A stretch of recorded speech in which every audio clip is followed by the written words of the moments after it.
Hello everyone, আরও একটা summer drink নিয়ে আমি চলে এসেছি। সেটা হচ্ছে ম্যাঙ্গো লাস্সি। আমাদের সবার খুবই প্রিয় একটা সামার ড্রিঙ্ক এটা, আর বানানোও বাড়িতে খুবই সোজা। তো চলো দেখা যাক। তার জন্য প্রথমেই আমি একটা বড় মাপের মিক্সিং জার নিয়ে নিয়েছি। তার মধ্যে দুটো এরকম পাকা আম টুকরো করে কেটে নিয়েছি, আর বেশ কিছু পরিমাণ ভাড়ে পাতা টক দই আমি নিয়েছি, আর নিয়েছি আমুল মিল্ক পাউডার দিয়ে। তার মধ্যে আমি কিছু ঠান্ডা জল কিছুটা অ্যাড করেছি, আর এরকম আইস কিউবস ছিল আমার কাছে। আর এই গরমে তো সবার ফ্রিজে আইস কিউবস অবশ্যই থাকবে, তো বেশ কিছুটা পরিমাণ আইস কিউবস এতে আমি অ্যাড করেছি। দিয়ে এর একটা স্মুথ পেস্ট আমি ব্লেন্ডারে করে নেব। একটু সময় ধরে এটা ব্লেন্ড করতে হবে, নাহলে আমের টুকরোগুলো আবার গোটা থেকে যেতে পারে। তো এই যে আমি মিক্সিং করে নিয়েছি এটা।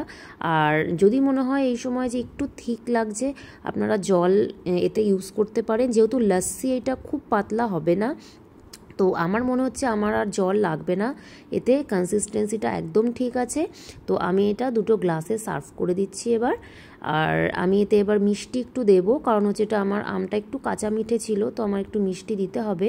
তো আমটা আপনারা যে যেরকম ইউজ করছেন, আমের মিষ্টিটা কীরকম সেই বুঝে আপনারা মিষ্টিটা বা চিনিটা ইউজ করবেন। তো আমি এখানে চিনির বদলে জ্যাগারি পাউডার দিয়েছি, আপনারা চিনিও ইউজ করতে পারেন।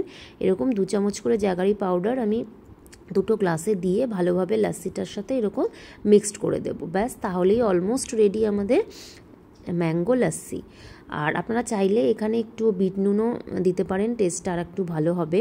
তো হয়েই গেছে আমাদের ম্যাঙ্গো লাস্সি। জাস্ট উপর থেকে একটু গার্নিশিংয়ের জন্য আরও কিছু জ্যাগারি পাউডার উপর থেকে ছড়িয়ে দিয়েছি, আর 3-4টে আইস কিউবস আমি গ্লাসের মধ্যে দিয়ে দিয়েছি। ব্যাস, এনজয় করুন এই গরমে mango lassi. Thanks for watching.